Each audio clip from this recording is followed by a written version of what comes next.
কিতা বললে কে দো ফুজিয়ল তুমি ফ্রি আছো, তুমি বাড়িতে আছো, জরুরি কোনো জায়গা ন আছো, তোমার বাবে জিয়ার তুলুরি নবার হবু তার কিনে তুলি দো না।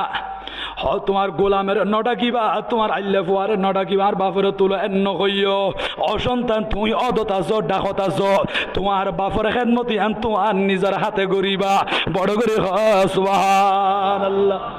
মার খেদমত তুমি নিজের হাতে করো। কেন কেন? আমার নবী বলেন রিদার রব্বি ফি রিদাল ওয়ালিদি ওয়া সাখাতুর রব্বি ফি সাখাতিল ওয়ালিদি। উম্মতের তার উপরে মা বাপ রাজি, তার উপরে খোদা রাজি, লামকানের খোদা রাজি। যার উপরে মা বাপ নারাজ হয়ে যাবে তার জন্য খোদা নারাজ হয়ে যাবে।